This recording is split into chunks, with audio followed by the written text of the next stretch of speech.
기도로 참빛 복음 집회 다섯째 날 시작하겠습니다. 함께 기도하시겠습니다. 살아계신 하나님 아버지 감사합니다. 저희에게 말씀을 주셔서 하나님을 배울 수 있고 또 하나님을 알 수 있는 기회를 주신 것을 감사드립니다. 말씀 안에서 우리는 죄인입니다. 하나님께서 우리에게 은혜를 베풀어 주셔서 우리 마음을 열어주시고 영생의 선물을 얻고자 합니다. 오늘 우리에게 구원의 선물을 주시기 원합니다. 이 시간 모든 사람들에게 하나님의 선물이 임하기를 간절히 기도합니다. 이 모든 말씀 우리를 죄악에서 영원히 용서해 주신 예수 그리스도 이름으로 감사하며 기도드렸습니다. 아멘. 안녕하세요. 죄송해요. 식사를 급히 하시는데 또 독촉해가지고 이렇게 앉으시라고 해가지고 이제 시간 약속을 지켜야지 돼가지고 죄송합니다. 오늘은 이제 공식적으로 참빛 복음 집회 이제 다섯째 날입니다. 오늘 제목은 무엇으로 구원받는가? 구원이라고 하는 것은 그 의미 자체가 피동적인 거예요. 수동적인 거죠. 내가 나를 구원할 수 있다면 구원이란 용어가 쓰일 수가 없는 거예요. 그러니까 의미가 잘못 쓰이는 거죠. 그러니까 구원이란 말 자체는 누군가가 내 힘, 내 능력이 아니라 다른 어떤 힘에 의해서 내가 일방적으로 건짐을 받는 것, 죽을 자리에서 생명을 얻는 것, 이것이 이제 구원을 받는 거죠. 그래서 구원은 뒤에 받았다, 얻었다 이런 수식어가 붙는 거예요. 그러니까 내가 구원했다 이거 아닌 거죠. 그래서 일단 그거 말씀드리고요. 이 미가서라고 하는 성경은 지금부터 대략 한 700년 전쯤에 기록된 성경이거든요. 여기 보면은 이 미가서 기자가 뭐라고 말씀하시냐면은 내가 무엇을 가지고 여호와 앞에 나아가며 높으신 하나님께 경배할까? 내가 우주와 천지 만물을 창조하신 하나님을 경배하고 싶은데 무엇을 가지고 경배할까? 이런 얘기예요. 여러분들 같으면은 내가 이제 하나님을 발견했어요. 그렇다면은 그분을 경배하고 싶은데 어떻게 무엇으로 할 수 있을까? 이런 얘기거든요. 근데 사람들은 많이 이런 고민을 하는 것 같아요. 그래서 사람들은 뭔가를 주면 좋아하죠. 그러니까 하나님도 뭔가를 드리면 좋아할 거라고 생각을 해서 자기 나름대로 생각을 하는 것 때문에 하나님께 무엇을 바치려고 드리려고 하는 거예요. 그런데 하나님은 사람에게 무엇을 받으려고 하는 분이 아니라 하나님께서 주시는 그것을 사람이 받기를 원하시는 분이에요. 어린아이가 태어났는데 아직 5살밖에 안 됐다고 치자고요. 그런데 이 아이가 저 돈 벌어올게요. 이제 키워주셔서 감사합니다. 제가 이제 앞으로는 돈 걱정하지 않게, 식량 걱정하지 않게 해드릴게요 하고서 집 나가버리면 이게 골치 아픈 거거든요. 그러니까 부모님이 주는 것을 아이가 먹고 그 교육을 잘 받고 잘 자라기를 바라는 거죠. 그래서 하나님께서도 여기 보시면은 내 허물을 위하여 내 맏아들을 내 영혼의 죄로 말미암아 내 몸의 열매를 드릴까? 그러니까 내 죄와 내 허물 때문에 하나님께 내 자식을 드리면 하나님이 좋아하실까? 이런 얘기거든요. 그런데 하나님은 그것을 좋아하시는 분이 아니에요. 하나님께서 주시는 선물을 받으면 그것을 기뻐하시고 만족해 하시는 그런 분이거든요. 여기 밑에 엄마, 제가 무엇을 해야 엄마의 자식이 될 수 있어요? 말이 안 되는 질문이죠. 이것은 무엇을 해서 내 자식이 되는 것이 아니라 그냥 내 자식으로 태어나면 내 자식이 되는 거거든요. 그러니까 자식이 된다는 것은 노력의 결과물이 아니라 태어나면 되는 거예요. 그것처럼 하나님을 경배한다는 것, 하나님을 섬길 수 있는 것은 하나님의 자녀로 태어나면 돼요. 그런데 그것은 하나님께서 하시는 일이지 인간이 무엇을 드리거나 바치거나 이렇게 비는 거 좋아하잖아요. 빌어서 되는 일이 아니라는 거예요. 다만 하나님께서 하시는 일을 마음을 열고 쭉 바라보면 그것을 받을 수가 있게 돼 있어요. 어제도 말씀드렸었어요. 로마서 3장 23절 의인은 없나니 하나도 없으며, 여기서는 모든 사람이 죄를 범하였음에 하나님의 영광에 이르지 못하더니 이렇게 돼 있어요. 그러니까 사람은 어떤 착한 사람도 자기 노력으로 천국 갈 수 있을 만큼 착한 사람은 없어요. 어떤 흉악무도한 사람도 자기 죄가 커서 천국 못 갈 사람은 없어요. 그러면 무슨 뜻이냐면은 천국에 가고 지옥에 가는 것이 자기가 지은 죄 때문에 가는 것이 아니라는 거예요. 하나님께서 보내주시는 그것을 거부함으로써 가게 되는 거예요. 그러니까 인간은 착한 사람도 도토리 키재기고요, 악한 사람도 도토리 키재기예요. 하나님이 보실 때. 그러니까 내가 최고로 착하다고 하는 사람도 하나님께서 그 마음을 들여다보면은 이 세상에서 가장 악하다고 사람들이 손가락질하는 사람보다 특별히 착한 게 없다는 거죠. 악한도 역시 마찬가지예요. 그래서 사람이 하나님의 영광에 이르지 못하는 이유는 죄 때문인 거거든요. 죄를 벗으면 하나님의 영광에 이르는 거예요. 죄를 그대로 가지고 가면 하나님께서 그를 받아주시지 않는 거예요. 죄는 하나님께 가 있어요. 그러니까 우리가 죄를 주로 사람에게 짓잖아요. 그런데 그 모든 죄가 하나님께 가 있는 거예요. 왜?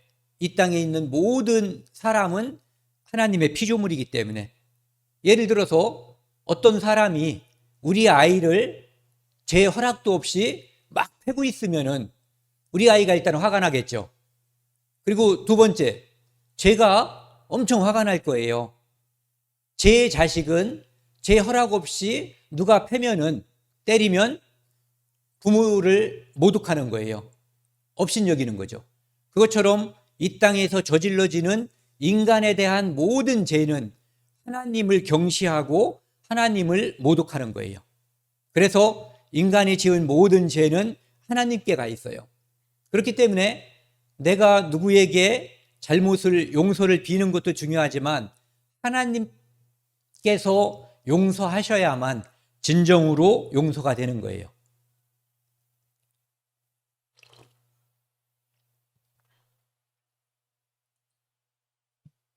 여기 보시면 이게 원래는 불교의 그 절에 사찰에 가면 탱화라는 거 있잖아요.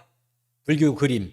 거기에 있는 그림이에요. 원래는 코끼리가 벌판에 있는데 이 벌판이 불이 난 거예요. 그래서 코끼리가 불을 피해서 막 도망가는데 사람도 불을 피해서 도망가다 보니까 코끼리가 사람을 쫓게 된 거예요. 그래서 막 도망가는데 코끼리가 굉장히 빠르다고 그러더라고요. 그러니까 잡힐 듯한데 이렇게 절벽에서 이제 살았다, 뛰어내리면 살 거라고 생각했는데 밑에 보니까 독사가 3마리나 있는 거예요. 그러니까 뛰어내릴 수도 없고 위로 올라가면 코끼리한테 죽고 밑으로 내려가면 독사에게 죽고, 그래서 칡렁쿨을 지금 잡고 매달리고 있는 거예요.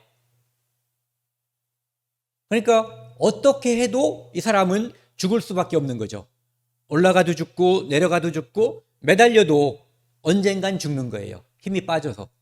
또는 힘이 세다고 치면은 칡렁쿨이 끊어져서 죽을 수가 있어요.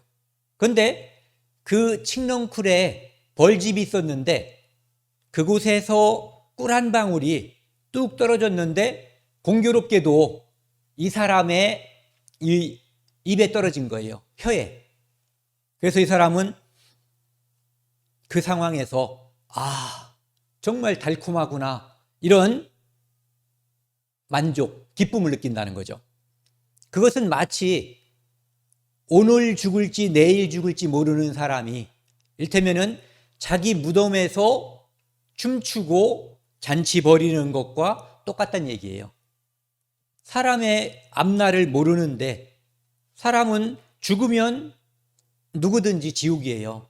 그런데 그것을 모르고 기쁨 속에 하루하루를 보내고 정작 필요한 일을 하지 않는 사람의 모습을 이제 이렇게 나타낸 거죠.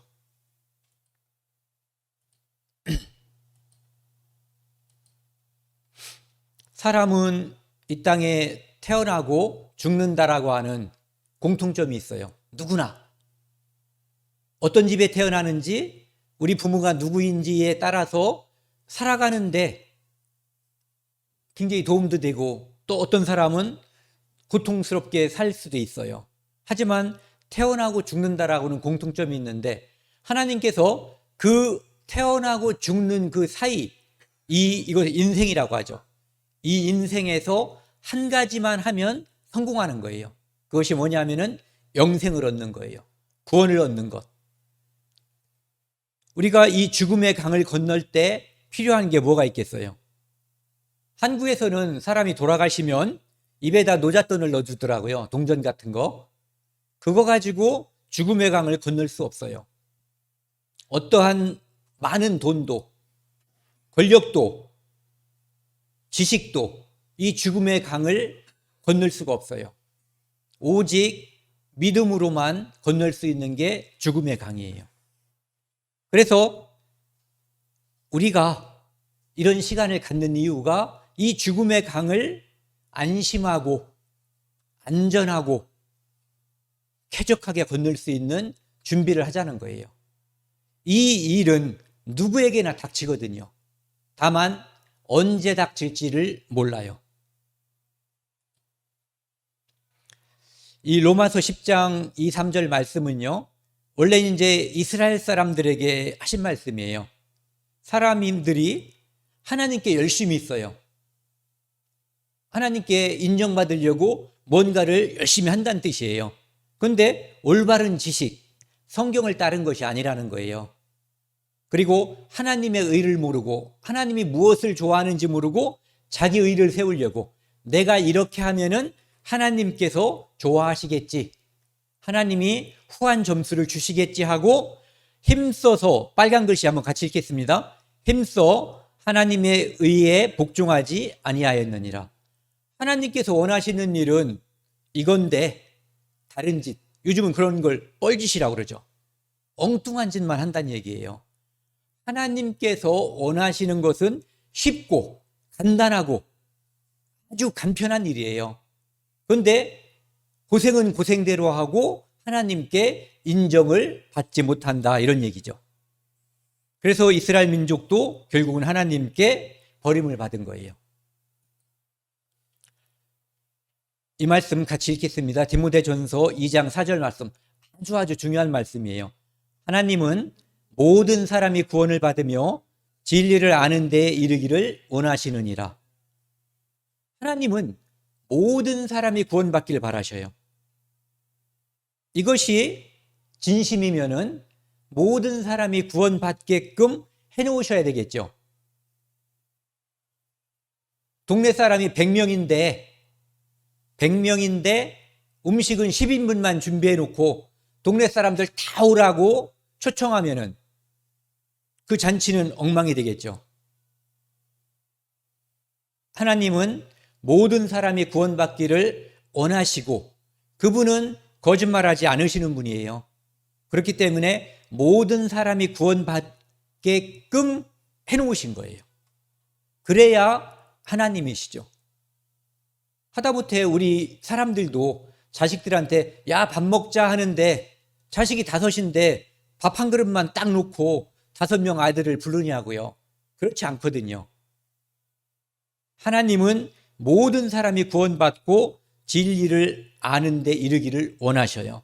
그래서 모든 사람이 구원받을 수 있게끔 해놓으신 거예요. 그러니까 누구도 예외가 없는 거예요. 다 구원받게끔 하나님께서는 조치를 해놓는 거예요. 여기 보시면은 담이 있어요. 제2의 담 또는 제2의 벽이라고 할 수 있죠. 사람들은 죄인으로 태어나서 죄를 짓기 때문에 하나님께 나아갈 수가 없는 거예요. 하나님은 죄를 눈 감아 주시지 않아요. 그러니까 어떠한 작은 죄도 하나님 앞에 용납이 되지 않는 거예요. 하늘나라는, 하나님 나라는 하나님이 계신 곳이에요. 하나님이 계신 곳은 하나님이 의로우신 분이고 거룩하신 분이기 때문에 죄가 없으신 분이라서 그곳에 가려면 죄가 없는 사람만 갈 수 있어요. 그런데 의인은 없으며 하나도 없나니 그렇기 때문에 자기의 의로 하나님 나라에 하나님께 갈 수 있는 사람은 단 한 명도 없는 거예요. 그러면은 좀 전에 하나님께서 하신 그 진심은 어디 간 거예요? 하나님은 모든 사람이 구원을 받으며 진리를 아는데 이르기를 원하시느니라.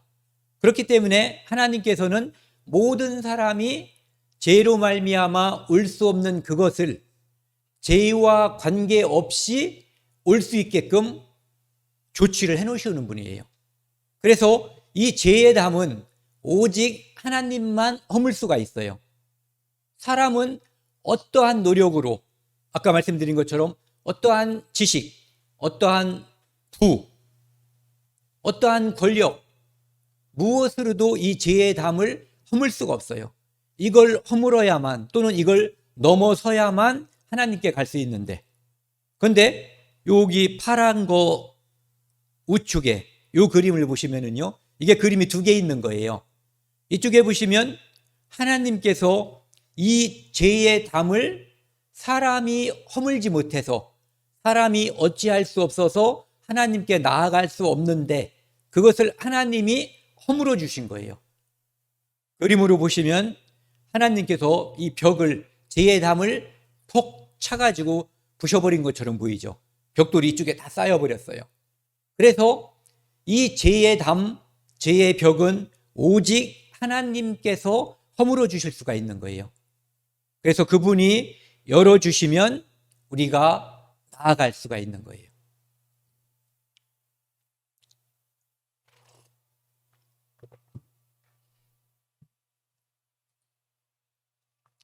시편 32편 5절 말씀, 이 말씀은 제가 어제 말씀드린 것과 연결이 돼요. 내가 이르기를 내 허물을 여호와께 하나님께 자복하리라 스스로 고한다는 얘기예요. 하고 주께 내 죄를 아리고 내 죄악을 숨기지 아니하였더니, 사람들은 나면서부터 죄인이기 때문에 살아오는 동안 범죄를 해요. 그 사람에게 맺히는 것은 나쁜 열매라는 얘기죠. 그래서 그것을 내가 죄악 중에 출생하였다는 것, 그렇기 때문에 나는 많은 나쁜 열매를 맺었다고 하는 것을 하나님께 말씀드리는 거예요.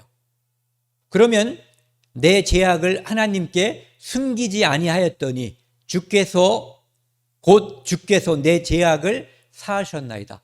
그러면 하나님께서 내 죄를 다 용서하신다는 얘기예요. 죄는 오직 하나님만 용서하는 거예요. 누가 능히 죄를 사하겠느냐? 이 질문에 인자가 땅에서 죄를 사하는 권세가 있는 줄 너희에게 알게 하려 하노라. 그러니까 하나님만 죄를 용서할 수가 있는 거예요. 어제 말씀드린 것처럼 사람은 하나님 말씀을 거역했어요. 그러므로 말미암아 하나님 앞에 반역자, 영모죄를 저지른 거죠. 인류가 아담 한 사람으로 인해서 모든 인류가 반역자가 된 거예요. 어제도 말씀드린 것처럼 우리 아버지가 반역을 해서 반역자로 잡혀가면은 제가 1살이라고 해도 5살이라고 해도 제가 반역에 전혀 가담하지 않았어도 저는 자동으로 죽는 거예요. 반역자의 집안이기 때문에. 그것처럼 아담 한 사람이 하나님께 반역함으로써 모든 인류가 하나님 앞에 반역자로 책임을 묻게 되어 있는 거예요. 그런데 하나님께서 그렇게 죄 때문에 죽을 수밖에 없는 죄의 쌌은 사망이잖아요.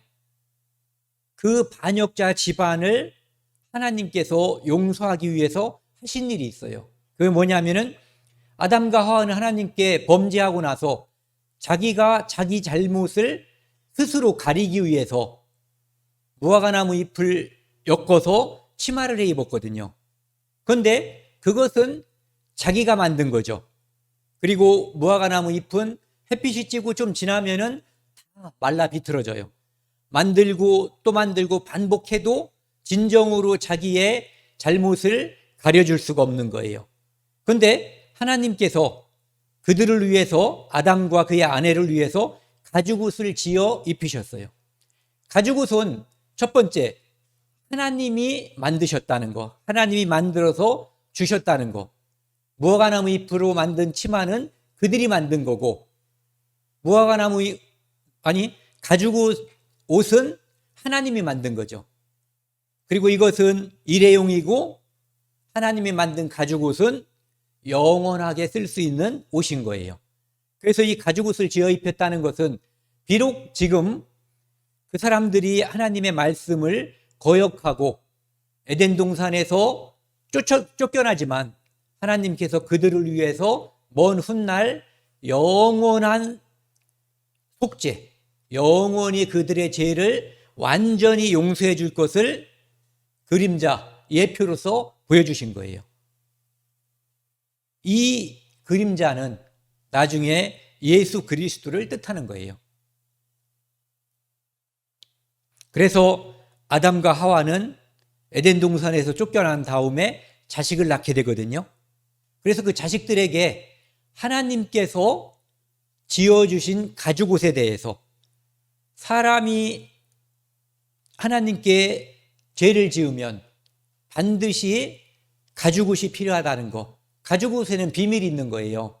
어떤 비밀이냐면은 짐승이 죽어서 피 흘림으로써 내 죄가 용서된다라고 하는 비밀이 있는 거예요. 그러니까 원래는 죄를 지은 사람이 죽어야 되는데 대신 짐승이 피 흘려서 죽음으로써 대속하는 거죠. 나 대신 짐승이 죽는 거예요. 그것도 반드시 피를 흘려서. 이것이 하나님께서 죄 지은 인간에게 주신 대속법이에요. 이 법에 따라서 사람은 하나님께 죄를 용서받게 되는 거예요. 그래서 무화과 나무 잎으로 치마를 입었는데 가죽옷으로 하나님께서 바꿔주신 거예요. 이 땅에 많은 사람들이 자기를 위해서 종교 활동을 하는 것들, 어디 가서 빌고 선행을 하고, 이것은 모두 무화과나무 잎처럼 보이는 것들이고, 가죽옷은 오직 예수 그리스도의 십자가의 피로써 구원받는 그것을 가리키는 거예요. 그래서 자식들에게, 여러분도 아이들을 교육시켜 보시면 똑같이 가르쳐도 아이들이 얘 다르고 얘 달라요. 나중에 아담도 교육을 같이 시켰어도 결과가 다르게 나타나요.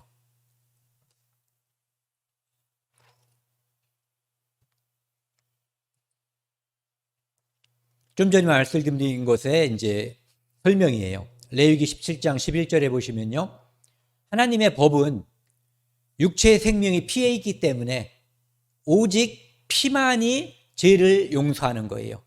그래서 용서받으려면 피를 바쳐야 되는데 하나님이 은혜를 베풀어 가지고 내 피가 아니라 짐승의 피를 대신 바치게 해준 거예요. 그러니까 짐승이 피 흘려서 대신 죽음으로써 내 죄를 용서하는 것, 이것을 대속법이라고 하거든요. 이렇게 법을 정한 거예요. 이 법은 그때부터 지금까지 계속 유효한 거예요. 우리가 재판이 열리면은 사람들은 벌 받는 것을 주로 생각하거든요. 죄인이 가니까. 근데 재판을 받으면 어떤 사람은 죄 없다고 석방이 되는 거예요. 어떤 사람은 죄 있다고 갇힐 수도 있고요. 그러니까 재판이라고 하는 것은 법에 따라서 어떤 사람은 풀어주기도 하고 어떤 사람은 가두기도 하는 거예요. 근데 이 법, 육체의 생명이 피에 있기 때문에 짐승의 피를 내 죄 대신에 바치는 사람은 하나님께서 그 죄를 용서해 주시는 거예요.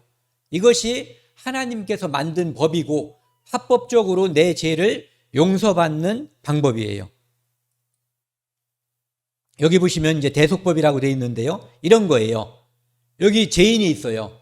시커먼 죄인이죠. 여기 보시면은. 그래서 혹시 모를까봐 죄라고 써놨어요. 이 죄인이, 그래서 원래는 이 죄인이 죄 때문에 죽어야 되는 거예요. 죄의 삭은 사망이거든요. 그런데 하나님께서 법을 만드셨다고 했잖아요. 어떤 법이냐면은 이 죄인이 이 양이라고 하자고요. 이 양에게 자기 죄를 덮어 세우는 거예요. 전가시키는 거죠. 여기서 한번 보자고요. 이게 제 죄예요. 이거를 여기 이게 양이라고 치자고요. 그럼 이렇게, 그럼 제 죄는 어디 갔어요? 양으로 갔죠. 그러니까 저는 죄가 없는 거예요. 그러면은 누가 죄가 됐냐면은 양이 죄가 된 거예요. 그래서 죄의 삭은 사망, 양이 피 흘려 죽음으로써 이 죄가 완전히 용서되는 거예요.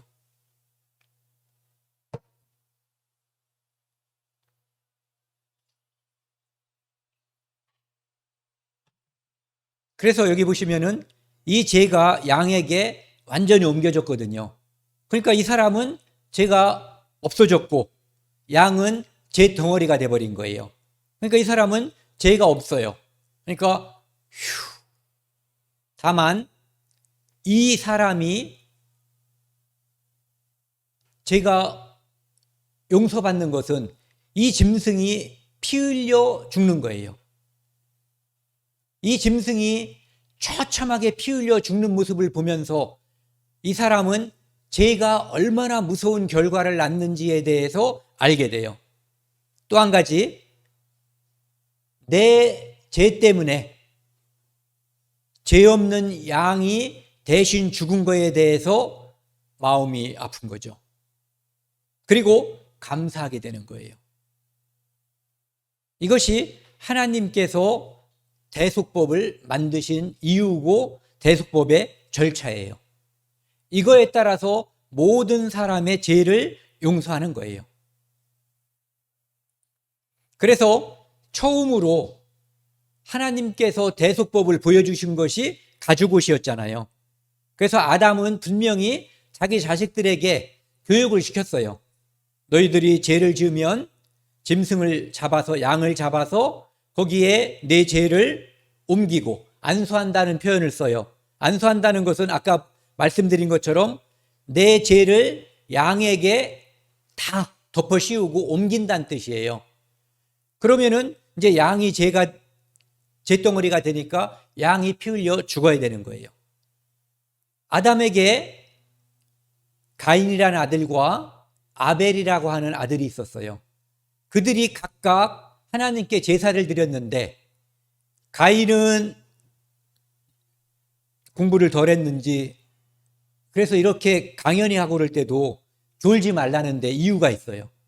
졸면은 중요한 내용을 뛰어 넘어갈 수가 있어요. 아담이 자식들에게 이 중요한 대속법에 대한 교육을 시킬 때 가인이 잤을 수도 있어요. 어쨌든 아버지의 말씀을 뜨문뜨문 들은 거죠. 그래서 양을 잡아서 피를 바쳐야 되는데 곡식을 바쳐버린 거예요. 그리고 아벨은 양을 바쳤어요. 그래서 하나님께서 여기 보시면 5절이에요. 같이 읽겠습니다. 가인과 그의 제물은 받지 아니하신지라. 여기도 읽겠습니다. 아벨과 그의 제물은 받으셨으나. 이것은 아벨의 제물을 받은 이유는 양의 피가 있었기 때문이고, 가인의 제물을 받지 않은 이유는 양의 피가 없었기 때문이에요. 그들이 하나님께 열심히 쓰나 하나님의 의를 좇은 것이 아니라 자기 의를 세우려고 힘써 하나님의 의를 복종치 아니한 대표적인 경우라고 볼 수 있어요. 그리고 오늘날에도 많은 사람들이 교회를 다니면서도 자기 열심으로 하나님께 인정받으려고 헛금 꾸는 거예요. 율법으로는 죄를 깨달음인데, 깨닫기 위해서 율법을 주셨는데 율법을 지켜서 하나님께 인정받으려고 시도하는 거예요. 그 시도는 100% 실패하는 거예요. 오직 하나님의 대속법, 예수 그리스도의 피만이 내가 하나님께 인정받을 수 있는 유일한 길이에요. 예수님께서 이렇게 말씀하셨죠. 내가 곧 길이요 진리요 생명이라고.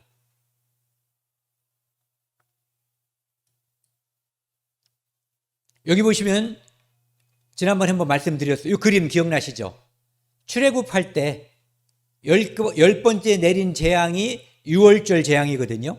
그 재앙은 양 한 마리를 잡아서 그 피로 여기 설주와 인방에 발라놓으라고 그랬어요. 어떤 집에? 이스라엘 사람들 집에. 그래서 이스라엘 사람들 집에는 이렇게 양의 피를 다 발라놨고, 이집트 사람들, 애굽 사람들 집에는 이게 비밀이에요.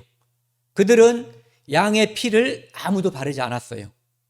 그래서 그날 죽음의 천사가 애굽을 심판하러 다닐 때 하나님의 천사가 이렇게 양의 피가 발라져 있는 집은 그냥 넘어갔어요.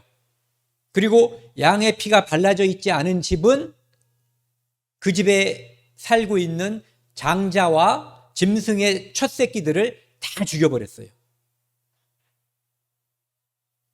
이스라엘 집은 이 양의 피로 대속한 거예요. 장자를 대신한 거죠. 그래서 여기 보시면은요, 내가 애굽 땅을 칠 때에, 애굽 사람 죽일 때에 그 피가 피예요. 너희가 사는 집에 있어서 너희를 위하여 표적이 될지라, 증거가 되는 거예요. 내가 피를 볼 때에 너희를 넘어가리니. 그래서 피를 볼 때에 너희를 넘어간다는 것을 통해서 이 말이 쓰인 거예요. 유월절. 이게 넘는다는 뜻이에요. 넘을 유자, 넘으럴 자거든요. 그래서 이 피가, 양의 피가 장자를 대속했기 때문에 그 집에는 죽음이 넘고 넘어간 거예요. 그리고 이 피를 바르지 않은 집은 죽음이 돌파한 거죠. 재앙이 내려 너희에게 멸하지 아니하리라. 그런데 이집트 집에는, 애굽 사람들 집에는 재앙, 죽음이 내려 장자들을 다 죽여버린 거예요. 이것이 유월절 사건이고, 이스라엘은 지금도 가장 큰 명절로 지키는 날이에요. 피가 죄를 용서하는 거예요. 대속하는 거죠. 그래서 이 천사들이 장자를 죽이러 다닐 때 이 피가 발라져 있는 집은 넘어가는 거예요. 넘어가고 피가 발라져 있지 않은 집은 장자를 죽였던 거죠. 그리고 이스라엘 민족이 광야에 있을 때 하나님께서는 여기 있는 이 그림처럼 생긴 성막이라고 하는 것을 주셨어요. 이 성막은 하나님과 이스라엘 민족이 함께 교류하는 곳이고, 그들이 지은 죄를 하나님으로부터 용서받는 장소예요. 하나님은 이스라엘 민족에게 1년에 한 번씩 여기 나와 있는 것처럼 대속죄절이라고 하는 절기를 주셨어요. 이날은 그 사람들의 달력으로 7월 10일이에요. 7월 10일. 그날 이스라엘 민족은 12지파가 있다고 그랬죠. 12지파. 그래서 그 12지파가 이 성막이라고 하는 곳에 이쪽, 그러니까 동, 서, 남, 북에 3개 지파씩 12지파가 쭉 포진하는 거예요. 쭉 거기에 어떻게 대기한다고 그러면 되죠. 하나님께 죄를 용서받기 위해서 기다리는 거예요. 그리고 이곳에서 대제사장이 염소 한 마리를 가져다가 그 염소에다가 이렇게 이스라엘 민족이 지은 모든 죄, 이것은 대제사장이 지은 한 사람의 죄가 아니라 이스라엘 민족이 1년 동안 지은 죄예요. 민족이 1년 동안 지은 죄, 이것을 염소에다가 떠넘긴 거예요. 그리고 이 염소를 저도 인터넷에서 봤는데요. 이 희생제물, 이 염소나 양을 죽이는 장면이 엄청나게 끔찍해요. 잘 드는 칼로 있잖아요. 여기 경동맥 여기를 갖다가 푹 찔러가지고 이렇게 따버려요. 그럼 피가 팍 튀고, 그래서 그 피를 받아가지고요 이곳으로 가는 거예요. 이곳이 좀 전에 여기 이렇게 커튼이 쳐져 있는 이 장소를 커튼을 제거하면 이런 모습이에요. 이곳을 성소라고 하고요. 이곳 면적이 반인데 이곳을 지성소라고 그래요. 그리고 이 성소와 지성소 사이에 이렇게 커튼이 하나 있어요. 이것을 휘장이라고 하거든요. 이 휘장은 1년의 대제사장이 오직 이날 대속죄절 날 이 염소의 피를 가지고 이 안에 들어가는 거예요. 1년에 딱 하루. 그래서 그 안에 들어가면은 이렇게 되어 있어요. 이쪽이 성소였고 이곳이 지성소예요. 그러니까 이 커튼을 열고 이 안으로 들어온 거예요. 그러니까 이 화살표 방향으로 이렇게 들어온 거죠. 여기서 본다면은 여러분이 계신 곳이 성소고 여기가 커튼이라고 보면 제가 있는 곳이 지성소가 되는 거예요. 그곳으로 커튼을 열고 들어와서 이곳에, 이것을 법궤라고 하거든요. 이 자리를 속죄소라고 해요. 죄를 용서받는 자리 또는 시은자라고도 해요. 은혜를 베푸는 자리. 그 다음에 이 공간 전체는 지성소라고 그래요. 지극히 거룩한 곳, 하나님이 계신 곳이에요. 그리고 요 상자 안에, 법궤 속에는 하나님이 주신 십계명 율법, 어제 배웠던 거 있잖아요. 그것에 돌판이 진짜 들어있어요. 이 율법이 사람들에게 노출이 되면 사람은 죽는 거예요. 그래서 하나님께서 그 율법을 이 법궤에다 넣어놓고 딱 닫아서 눌러놔 버린 거예요. 그리고 그곳에 율법의 요구는 뭐냐 하면은 죄 있는 곳에 심판이 있고 그 심판을, 아까 심판을 대신할 수 있는 피를 바치지 않고는 이 율법의 저주가 넘어갈 수 없다는 것을 보여주는 거예요. 그래서 이곳에 그 피를 뿌리는 거예요. 이 자리에다가. 여기가 속죄소고 이곳에 그 염소의 피를 7번 뿌려요. 그렇게 함으로써 이스라엘 민족이 1년 동안 지은 모든 죄가 다 용서를 받는 거예요. 이것이 대속죄절 날 이스라엘 민족이 죄를 용서받는 방법이에요. 이것도 역시 대속죄죠. 짐승이, 염소가 한 마리 죽음으로써 이스라엘 민족이 지은 1년치 죄가 용서되는 거예요. 그리고 예수님께서 이런 말씀을 하셨죠. 건강한 자에게는 의사가 쓸데없고 병든 자에게라야 쓸데있나니 내가 의인을 부르러 온 것이 아니요 죄인을 불러 회개시키러 왔노라. 의사는 병든 자에게 필요한 거죠. 병든 자를 고치는 사람이 의사예요. 그런데 예수님은 죄인, 죄병이 걸린 사람을 고치기 위해서 오신 분이에요.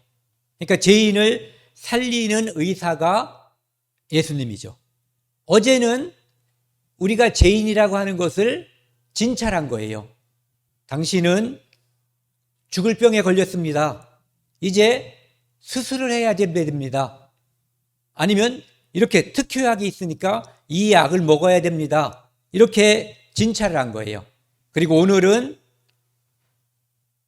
약 처방 또는 수술 처방을 통해서 우리를 하나님께서 고치는 것을 말씀드리는 거예요. 그러니까 예수님은 죄인을 살리는 의사예요. 그러니까 죄인은 자기 자신의 어떠한 노력으로도 자기 죄를 스스로 가릴 수도 없고 용서를 받을 수도 없거든요. 그런데 예수님은 우리 죄를 다 용서하실 수 있는 분이에요. 바로 이 예수님이 예전에 가죽옷을 만들기 위해서 죽었던 양이었고, 아벨이 바쳤던 양이었고, 애굽에서 장자를 위해서 죽었던 유월절 양이었고, 대속죄절 날 이스라엘 민족이 1년 동안 지은 죄를 용서받기 위해서 죽었던 염소였던 거예요. 그것을 설명하기 위해서 긴 시간 동안 하나님께서는 사람들에게 예수님이 갑자기 와서 십자가에 달려서 피 흘려버리면 그게 무슨 뜻인지 모를까 봐 미리 다 설명을 해놓으신 거예요.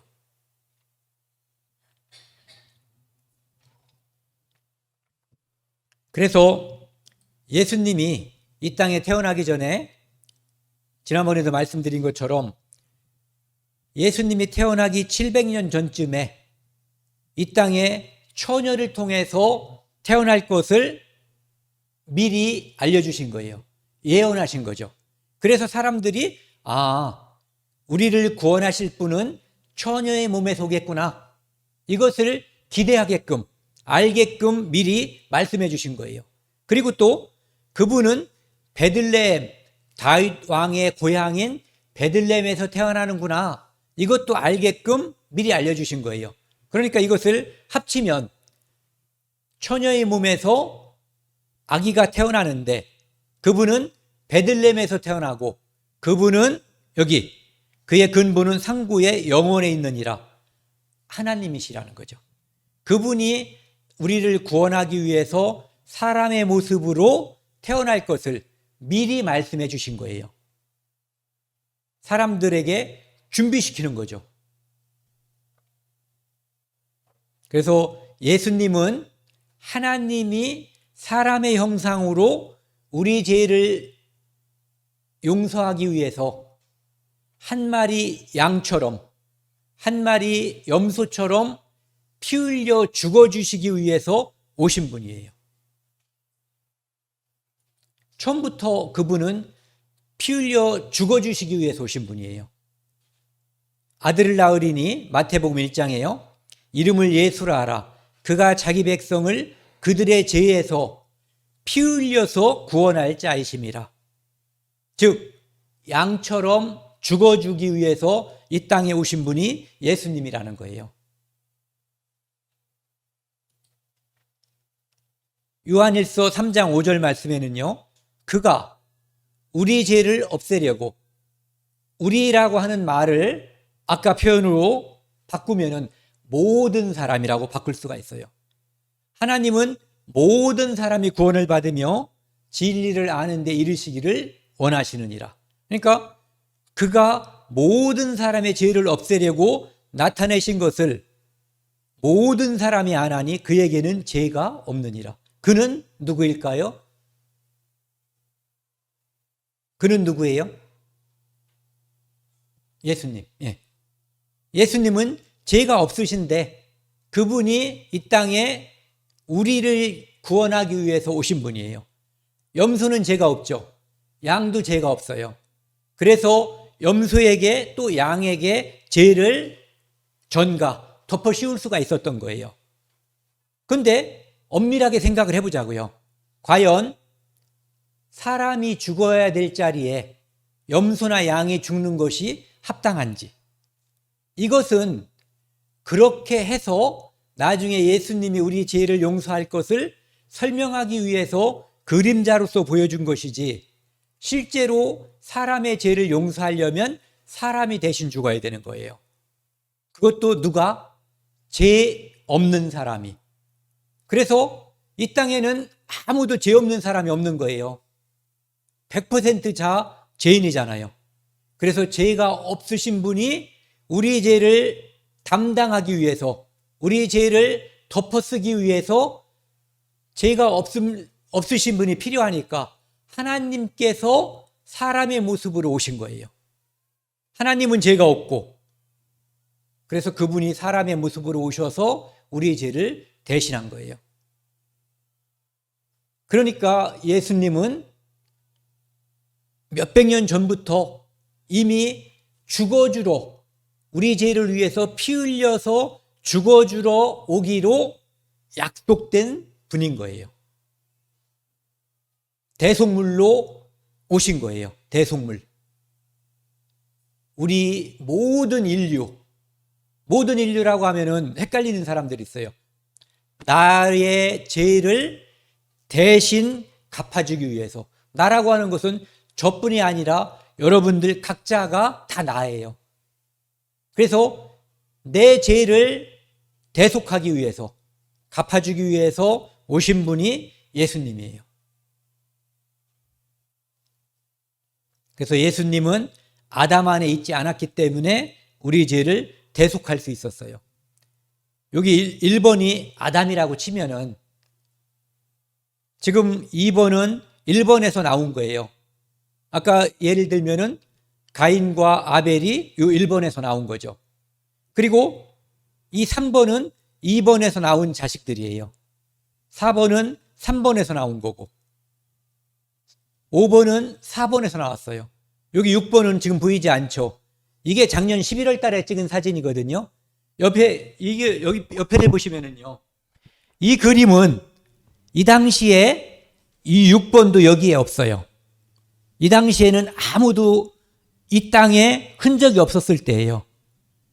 이 말씀은 무슨 뜻이냐면은 아담이 이 땅에서 범죄함으로써 죄를 지을 때 우리는 아무도 태어나지 않았지만 그 안에 있었단 얘기죠. 점차 시간의 흐름에 따라서 우리는 여기 보시면 보이죠?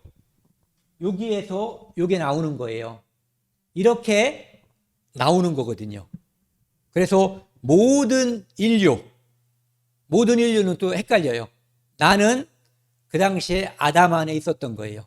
그래서 아담이 반역할 때 나는 아담 안에 있었기 때문에 내가 죄악 중에 출생하였으며 모친의 죄 중에 나를 잉태했다는 말씀이 맞는 거고요. 그리고 내가 그렇게 착하게 살려고 애를 써도 마음속에서 불같이 화가 나고 또 어떤 사람은 때려 죽여버리고 싶고 이런 죄가 떠오르는 것이 내가 아담 안에 있었던 죄인이기 때문에 그런 거예요. 그래서 아담이 죄 지을 때 우리가 다 함께 있었던 거예요. 어제 말씀드린 거로 하면은 영모죄를 우리 아버지가 지으면 우리 아버지와 연관되어 있는 모든 사람들이 다 영모죄로 처벌받는 것과 내용상 동일해요.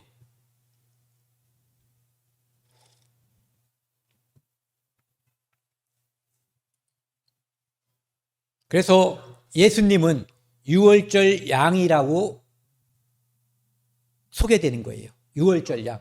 유월절 양은 장자를 대속하기 위해서, 장자를 구원하기 위해서 죽어서 그 피가 인방과 설주에 발렸던 그 양인 거예요. 그 얘기는 예수님께서 피 흘려 죽어주러 왔다는 거죠. 누구 죄를 대신해서요? 각자, 내 죄. 우리 어렸을 때 돼지가 10마리가 소풍을 갔는데 돌아올 때가 돼가지고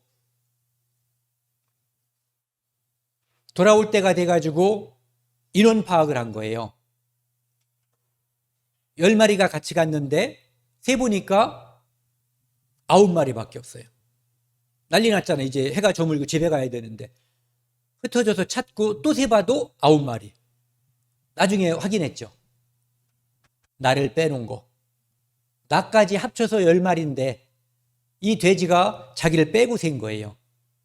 예수님께서 십자가에 돌아가셨을 때 누구 죄 때문에 돌아가셨냐 하면은 다른 사람 죄가 아니라 바로 나를 빼면 안 돼요. 내 죄 때문에. 나는 내 죄만 기억하면 돼요. 내 죄 때문에 돌아가신 거예요. 인자가 예수님께서 온 것은 섬김을 받으려 함이 아니라 도리어 섬기려 하고, 예수님을 자꾸 섬기려고 돈 갖다 드리고 뭐 하려고, 이게 우리나라 기독교가 잘못된 방향으로 가는 거예요. 이게 아니에요, 본질이. 예수님은 스스로가 이렇게 말씀하셨어요. 자기 목숨을 많은 사람의 대속물로 주려 하심이라. 즉 많은 사람이라는 것은 아까 말씀드린 거로 하면은 모든 사람이라고 바꿀 수가 있는 거예요. 모든 사람 대신 피 흘려 죽어주러 오신 분이라는 거예요, 자기 자신이. 그런데 자꾸 뭘 갖다 바치고, 부모님한테 뭘 바치려고 하지 말고 부모님이 주시면 감사합니다 하고 받는 게 효도예요. 우리가 양지라는 말을 쓰잖아요. 양지.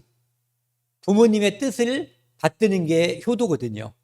그러니까 하나님께서 원하시는 것은 바로 내가 너희를 위해서, 아니 너를 위해서 피 흘려 죽었다는 사실을 알고 믿기를 바라는 거예요. 그래서 대속물의 조건은 아까 말씀드린 것처럼 죄가 없어야 하고 사람이어야 하고, 그러니까 죄 없는 사람, 하나님이 사람으로 오신 분 예수님밖에 없는 거예요. 그분을 이렇게 소개했어요. 보라, 세상 죄를 지고 가는 하나님의 어린 양이로다. 아까 말씀드린 것처럼 대속죄절 날 죽었던 염소는 이스라엘 민족의 1년치 죄를 짊어졌어요. 덮어 쓴 거죠. 그런데 예수님은 세상 죄를 짊어진 거예요. 세상 죄라고 하는 것은 아담부터 시작해서 처음 사람, 그리고 마지막 사람까지 모든 사람을 다 포함하는 거예요. 그러니까 여기에 있는 저를 예를 들어보자고요. 제가 1960년에 태어났는데 그때부터 오늘까지 지은 죄, 그리고 앞으로 살면서 제가 죄 안 짓고 살 수가 없어요. 또 제가 아무리 노력을 해도 죄를 지을 수밖에 없는 존재예요, 살아가는 동안에. 그래서 제가 사는 동안에 저의 모든 죄라고 하는 것은 과거에 지은 죄와 앞으로 지을 죄가 포함되는 거예요. 그것이 세상 죄 안에 포함되어 있는 거죠. 세상 죄는 인류의 시작부터 마지막까지이기 때문에 저의 인생이라고 하는 것은 이 세상 죄 안에 다 포함되어 있는 거죠. 그러면은 세상 죄 안에 이순신 장군 죄는 포함되어 있을까요, 없을까요? 포함되어 있어요. 그러면은 우리 아들의 죄는요, 포함되어 있어요. 그러니까 모든 사람의 죄, 세상 죄라고 하는 거예요. 그러니까 단 한 사람도 빼놓지 않고 예수님이 다 용서하신 거예요. 그것이 이 세상 전체를, 모든 사람을 한꺼번에 다 싸가지고 짊어지신 거예요. 그러니까 예수님이 짊어진 이 짐 속에 우리의 모든 죄가 다 들어있는 거예요. 그러면은 우리는 예수님한테 우리 죄를 맡겼기 때문에 우린 죄가 있어요, 없어요? 다시 한번 하면은 예수님한테 내 죄가 이렇게 옮겨지는 거예요. 그러니까 저의 죄도 없고 회장님 죄도 없고 어머님 죄도 없는 거예요. 그러면 이제 누가 죄인이 됐냐면은 예수님이 죄인이 된 거예요. 그래서 이분이 대속물로서 십자가에서 피 흘려서 돌아가시는 거예요. 피 흘림이 없은즉 죄사함이 없느니라. 피가 죄를 속한다, 용서한다라고 하나님이 법을 정하신 거예요. 그래서 그 법을 이루기 위해서 예수님이 오셨고, 예수님의 십자가의 피, 죽음으로써 세상 죄를 용서하셨고 모든 사람의 죄를 용서했고 저와 여기 계신 모든 사람의 죄를 다 용서한 거예요.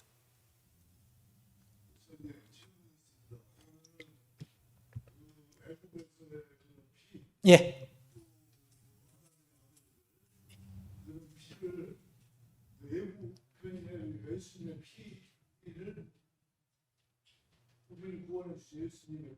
예.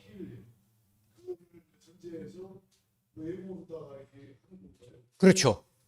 예수님을 설명하기 위해서 쭉 미리 알려준 거예요. 예, 예, 예. 일테면은 뭐 미분적분을 배우기 위해서 미리 덧셈도 가르치고 뺄셈도 곱하기 나누기 이걸 안 가르쳐 주면은 어느 날 미분적분 하면은 이게 뭔 소리인지 들어도 몰라요. 예. 그래서 미리 훈련시킨 거예요. 여기 보시면은요. 이렇게 그렇죠. 양을 잡는 사람은 안 믿는 사람인 거예요. 미련하고 믿지 않는 사람. 그렇죠. 끝났는데 또 하려고 하는 거죠. 여기도 보시면은 보라 세상 죄를 지고 가는 하나님의 어린 양이로다. 세상 죄라고 하는 것은 아담부터 마지막 사람까지 모든 죄를 포함하는 거예요. 그래서 세상 죄라고 하는 것을 영원한 죄사함이라고 표시해도 문제가 없는 거예요. 모든 사람의 죄를 시간의 흐름 속에서 여기 중심으로 따져보자고요. 좌측으로 과거로 쭉 가는 거예요. 어디까지? 아담까지만 가면 되죠. 사람의 첫 번째니까. 그리고 우측으로는 미래로 가는 거예요. 어디까지? 이 세상에 마지막 태어나는 사람까지. 그래서 세상 죄는 모든 사람의 죄를 다 포함하는 거예요. 일망타진이라는 말을 쓰죠. 한 그물에 모든 것을 한꺼번에 다 잡아버린 거. 예수님의 십자가에서 모든 사람의 죄를 한 번에 다 용서한 거예요. 여기 보시면은 예수님께서 십자가에 달리는 그림이에요. 그분이 처참한 십자가에 피해서 그 고통과 피를 흘린 것은 우리 죄를 위함이에요. 이 그림을 한번 보시자고요.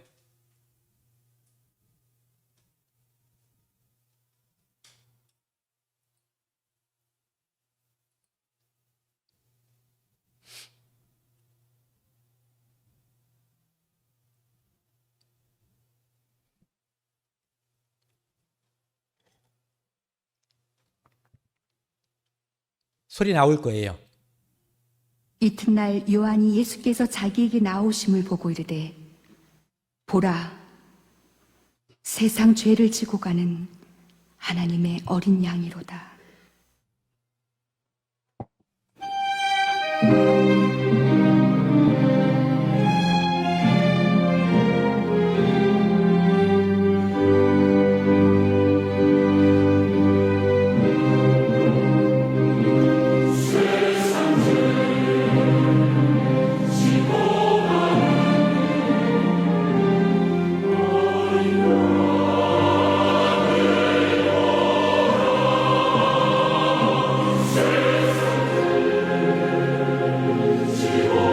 세상 죄는 내 죄예요, 내 죄.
내 죄 때문에 이분이 한 마리의 양처럼 잡혀 피 흘려 죽으신 거예요. 하지만 이분은 십자가에서 죽어서 끝날 수가 없는 하나님이시거든요. 이분이 부활하셨어요. 모든 제자들이 다 도망갔었는데 이분의 부활한 모습을 보고 그 사람들이 이제는 목숨을 바쳐서 이 부활 소식, 내 죄를 위해서 그분이 돌아가신 어린 양이었다고 하는 그 소식과 부활한 소식을 전한 거예요. 그래서 그 소식이 오늘 우리에게까지 전해진 거예요.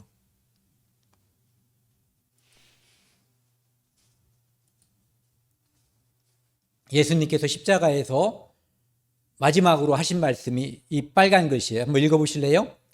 다 이루었다. 무엇을 다 이루었냐면요, 죄를 정결하게 하는 일을 하시고 우리 죄, 내 죄를 다 용서하는 일을 십자가에서 피 흘림으로써 하신 거예요. 완전하게 하신 거예요. 그래서 완전하게 했기 때문에 또 피 흘릴 필요가 있어요, 없어요? 완전한 것은 두 번 다시 할 필요가 없는 거예요. 과거에 대속죄절 날 염소를 통해서 드렸던 1년짜리 제사는 유효기간이 1년이기 때문에 1년에 한 번씩 했던 거예요. 이 제사는 유효했지만 불완전했죠. 그래서 1년에 한 번씩. 근데 하나님의 아들 예수 그리스도 어린 양의 이 피는 완전했기 때문에 한 번으로 영원히 끝내버린 거예요. 단번에. 같이 읽겠습니다. 히브리서 9장 12절 말씀. 염소와 송아지의 피로 아니하고 오직 자기 피로 영원한 속죄를 이루사 단번에 성소에 들어가셨느니라. 과거에는 염소, 양, 송아지 이런 짐승의 피로 제사를 드렸어요. 사람의 죄를 용서했어요. 그런데 아니하고 자기 피로, 누구 피? 예수님 피로 영원한 속죄를. 대속죄절날 제사는 1년짜리였고요. 예수님의 속죄는 영원한 속죄이기 때문에 단번에 끝내버린 거예요. 완성. 애들 조그맣을 때 청소시키면은 한 자리를 몇 번 쓸어요. 쓸어도 표시가 안 나니까. 그런데 어른들을 한번 싹 쓸면은 깨끗해지죠. 요즘은 또 강력한 진공 청소기는 그냥 싹 쓸어나가는 거예요. 그러니까 불완전한 것은 반복하고 완전한 것은 단번에 끝내버리는 거예요. 히브리서 8장 12절에 하나님은 그들의 죄를 다시 기억하지 아니하리라. 다시 기억하면 하나님이 거짓말쟁이가 되는 거고 우리는 지옥 가는 거예요. 심판받는 거예요. 그러니까 그 둘 다 불합리하죠. 하나님은 모든 사람이 구원받길 바라시기 때문에 다시 기억하지 않는다고 약속하신 거예요. 이 약속이 유효한 거예요. 얼만큼? 영원하게. 영원한 속죄를 이루었기 때문에 영원히 유효한 거예요. 영원히. 다시 기억하지 아니하리라. 이렇게 분명한 약속이 어디가 있어요? 여기 보시면은요, 이사야 53장 6절. 우리는 다 양 같아서 그릇 행하여 각기 제 길로 갔거늘. 사람은 다 죄 짓는 길로 가는 거예요. 그런데 여호와께서는 우리 무리의 죄악을 그에게 담당시키셨도다. 우리 모두의 죄악을 그에게, 예수님께 짊어지웠도다. 내 죄를 예수님께 짊어지웠고, 그러니까 죄값으로 십자가에서 피 흘려 죽으신 거예요. 이런 그림이죠.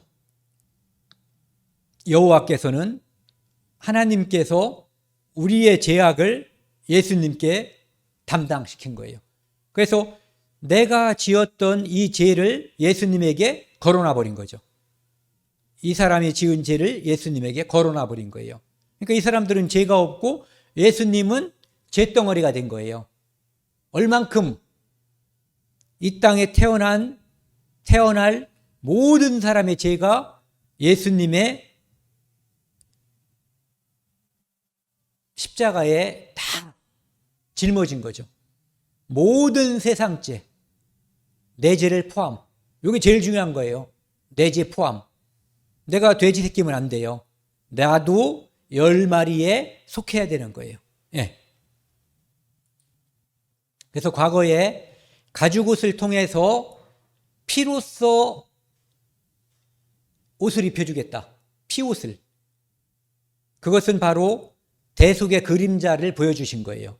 먼 훗날 예수님이 십자가로 이때는 짐승의 가죽을 찢었지만 이제는 죄 없는 하나님의 아들의 가죽을 찢어서 피 흘려서 죄를 용서할 것을 보여주신 거죠. 그림자로서. 아벨 때 양이 죽었어요. 그래서 아벨 대신 양이 한 마리가 죽은 거죠. 1대1로. 6월절에 양 한 마리가 죽었는데 장자는 그 가족의 대표자예요. 그래서 한 양 한 마리 대 가족, 그 다음에 대속죄절날 염소가 죽었는데 이때는 염소 한 마리에 이스라엘 민족을 대칭시킨 거예요. 맞대응시킨 거죠. 그러니까 기간은 1년.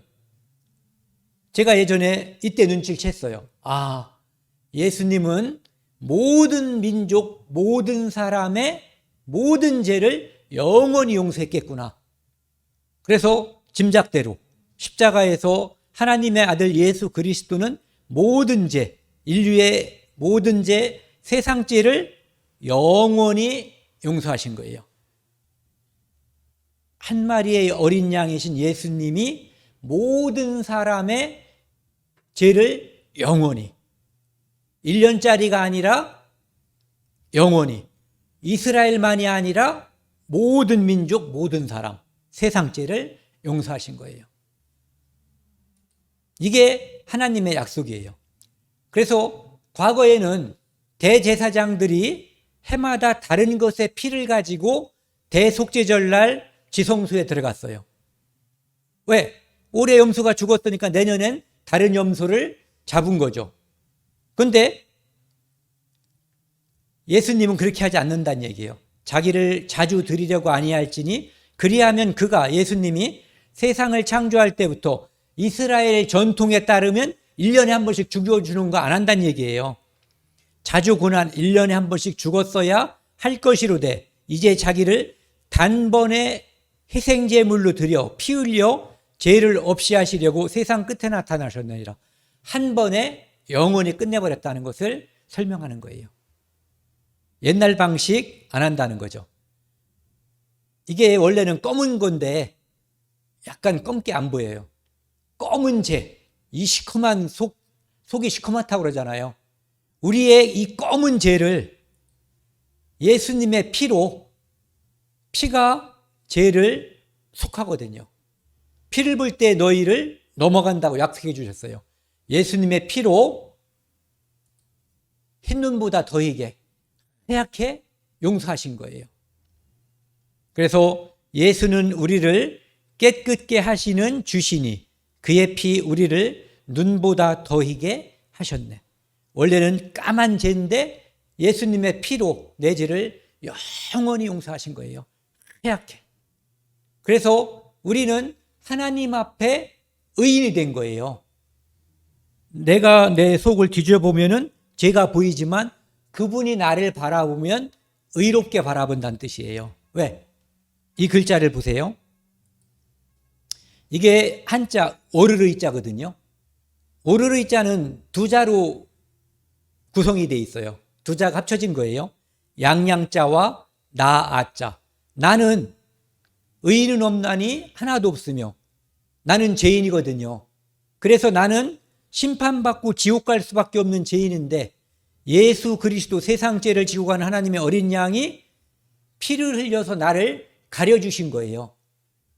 내 위에 양이 있어서 내 죄를 하나님이 보시지 않는 거예요. 피가 죄를 속하느니라. 이런 그림을 한번 보여드릴게요. 이것이 예수님의 피인데 저는 죄인이었잖아요. 그런데 예수님의 피가 저를 이렇게 가려버린 거예요. 그러니까 저의 죄는 하늘에서 하나님이 바라보면은 보이지가 않죠. 그러니까 예수 그리스도의 피는 의로운 피예요. 그러니까 의롭게 저를 의인으로 봐주는 거예요. 그러니까 예수님을 봐주시는 거죠. 그래서 이 5절을 한번 같이 읽겠습니다. 이것은 예수님이 나 때문에 돌아가실 것을 예수님이 이 땅에 태어나기 700년도 더 전에 기록한 거예요. 지금부터 따지면 2700년도 더 전에 예언해 놓으신 거예요. 이렇게 이 땅에 하나님의 아들이 와서 내 죄를 대신해서 죽어주실 것을 미리 말씀해 주신 거예요. 읽겠습니다. 그가 찔림은 우리의 허물 때문이요 그가 상함은 우리의 죄악 때문이라. 그가 징계를 받음으로 우리는 평화를 누리고 그가 채찍에 맞음으로 우리는 나음을 받았도다. 그는 예수님이고 우리는 나라고 보면 돼요. 네. 그래서 예수님이 찔림은 성시열의 허물 때문이요. 여러분도 각각 이름을 한번 넣어보세요. 예수님의 상함은 성시열의 죄악 때문이라. 예수님이 징계를 받음으로 성시열은 평화를 누리고 예수님이 채찍에 맞음으로 성시열은 나음을 받았도다. 영원히. 예, 단번에 영원히. 그러면은 왜 그분은 무엇 때문에 나를 위해서 돌아가셨는가?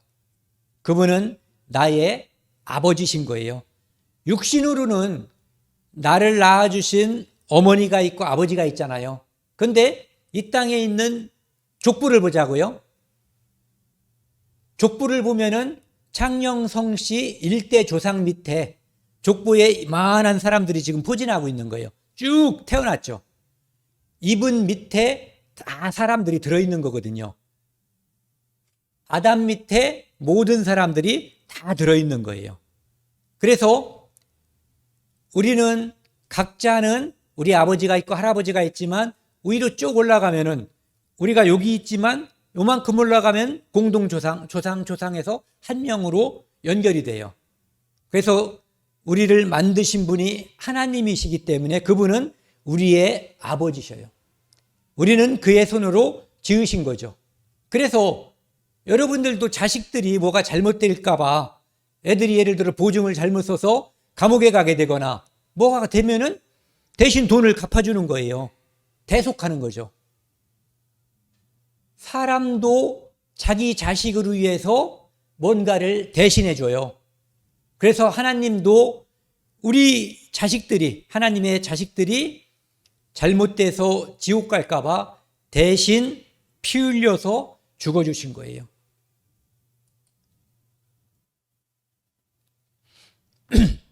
여기 보시면요.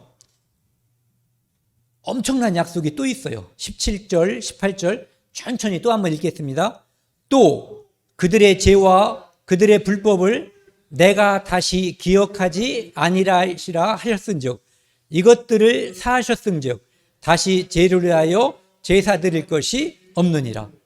모든 것을 다 용서하고 기억하지 않는다고 약속했기 때문에 다시 또 반복해서 제사 드리면 이 사람은 안 믿는 사람, 이런 뜻인 거예요. 죄에 대하여라 함은 그들이 나를 믿지 아니하며. 죄라는 것은 예수님이 십자가에서 나를 위해서 돌아가셔서 이제 내가 영원히 용서됐다라고 하는 것을 부인하는 것, 이것만이 심판받는 죄라는 뜻이에요. 그러니까 사람을 죽여서 지옥 가는 것도 아니고 사기쳐서 지옥 갔던 것도 아니고 착해서 천국 가는 것도 아니에요. 오직 예수 그리스도의 십자가의 대속의 은혜로 우리는 죄를 용서받는 거예요.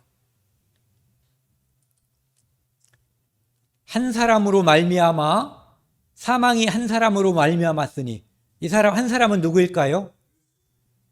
사망. 아담. 네. 아담 때문에 우리가 다 죽게 된 거예요. 죽은 자의 부활도 한 사람으로 말미암노다. 이 뒤에 있는 한 사람은 예수님인 거죠. 예. 아담 안에서 모든 사람이 죽은 것 같이 그리스도 안에서 모든 사람이 삶을 얻으리라. 아담 때문에 우리가 죄인 됐는데 예수님 때문에 우리가 다 의인 되는 거예요. 그러니까 억울해야 할 필요가 없는 거죠. 이렇게 아담 한 사람으로 아담이 반역죄를 지음으로 모든 사람이 아담 안에서 죄인이 됐는데 예수님이 이 모든 반역자를 숙청해버리고 반역의 끝을 맺어버린 거예요. 그래서 예수 안에 있는 사람들, 즉 예수 그리스도의 십자가의 피가 세상 죄를 용서했다는 것, 내 죄를 용서했다는 것, 영원히 용서했다는 것을 믿는 모든 사람이 그 안에서 의인이 되는 거예요. 여기 보시면은요, 내가 진실로 진실로 너희에게 이르노니 내 말을 듣고 또 나 보내신 이를 믿는 자는 영생을 얻었고, 죄 때문에 죽는 건데, 죄 때문에 심판받는 건데, 죄가 사라졌으니까 죽음이 사라지고 심판이 사라진 거예요. 그래서 그것을 영생을 얻었다라고 말하는 거예요. 심판에 이르지 아니하나니 사망에서 생명으로 옮겼느니라. 즉 죄사함을 받았다, 이런 얘기예요.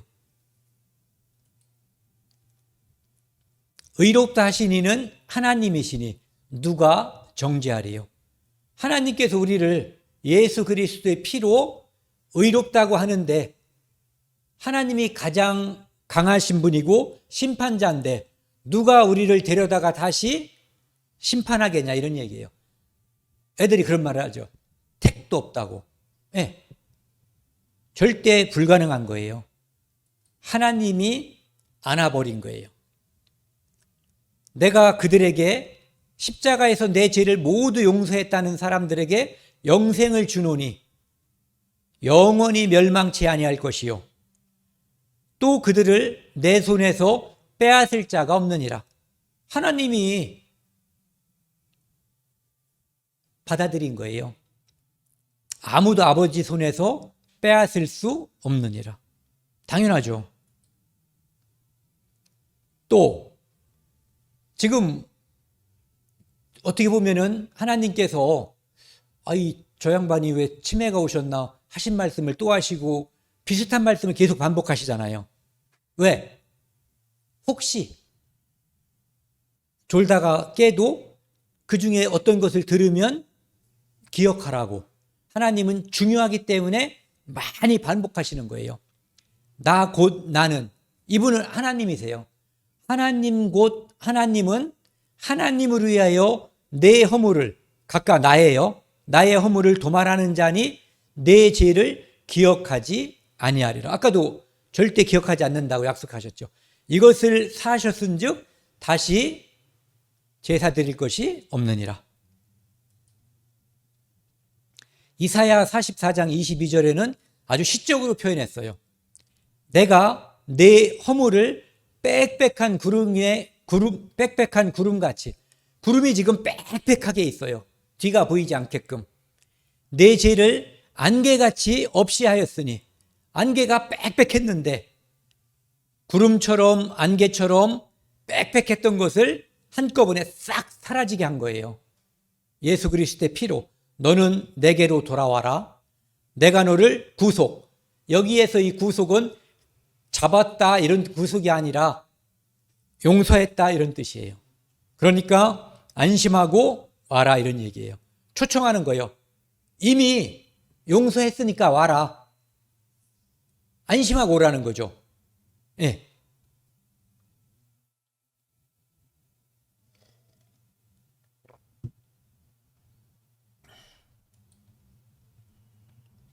이것은 거저 주시는 거예요.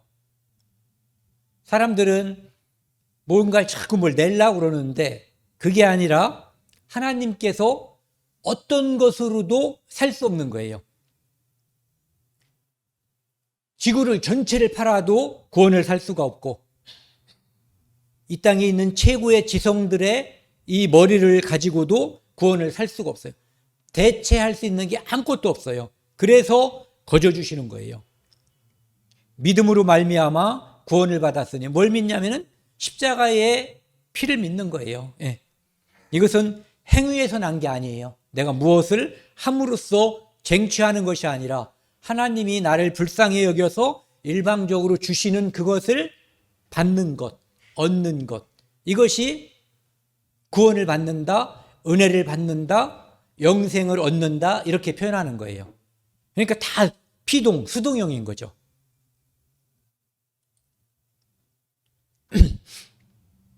여기 보시면은 유명한 성경 구절이에요. 교회 다니면 초등학교 아이들도 외워요.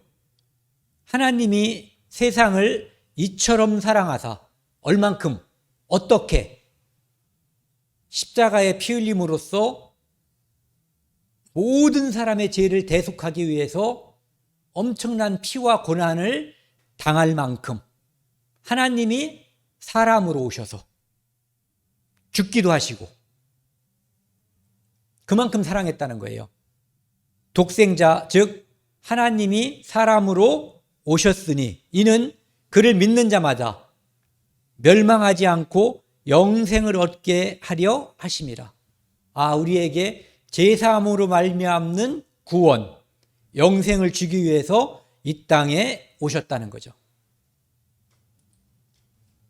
그래서 우리는 죄 때문에 하나님과 우리 사이가 불화했던 거예요. 어렸을 때 부모님하고 이렇게 불화한 적이 있잖아요. 내 뜻하고 부모님 뜻이 안 맞아가지고 나 집 나간다고 나가든지, 아니면 집에 안 나가도 한번 붙어버리는, 이때 이 불화하는 거거든요. 그런데 아버지의 뜻을 알고 죄송해요 하면은 화목이 되는 거예요. 죄 때문에 우리가 하나님께 갈 수가 없었는데 예수님께서 십자가의 피로써 내 죄를 처리해 주신 거예요. 그래서 여기 보시면 만화죠. 오 아버지 내 아들아, 이렇게 부자관계가 다시 회복되는 거예요. 불화가 화목하게 되는 거죠. 오늘 여기까지 하겠습니다. 십자가에서 예수님은 양팔과 양손과 양다리를 못으로 박아서 철철 피를 흘렸어요. 그리고 옆구리에 창을 찔렀고 머리에 가시로 된 관을 씌워서 온몸에서 피가 다 흘러서 모든 피를 다 쏟았어요. 누구 죄 때문에? 내 죄. 십자가는 내 죄를 용서하기 위해서 하나님의 아들이 돌아가신 거예요. 그래서 내 죄를 영원히 용서했기 때문에 이제는 죄 때문에 걱정하지 말라고, 안심하라고 이분이 부활하신 거예요. 부활해서 앞으로 나를 믿는 자는 영생할 것이다, 부활할 것이라고 하는 것을 또 보여주신 거예요. 오늘은 여기까지 하고요. 혹시 이걸 듣고 예수님께서 내 죄를 용서했다는 것이 마음속에 믿어지시는 분들을 한번 손 들어보실래요?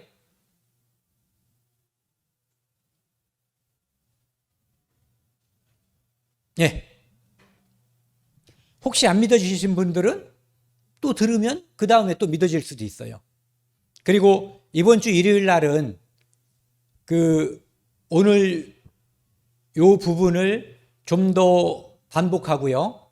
그 다음에 그리스도인, 이 십자가의 피를 믿는 사람은 어떻게 살 것인가 하는 것을 또 말씀드릴 거예요. 시간이 되시면은 참석해 주시면 좋겠습니다. 함께 질문 있으세요? 예.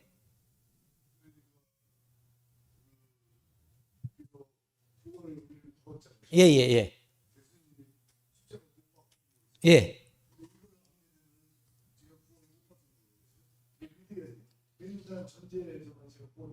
그렇죠. 예, 예. 예. 예. 예.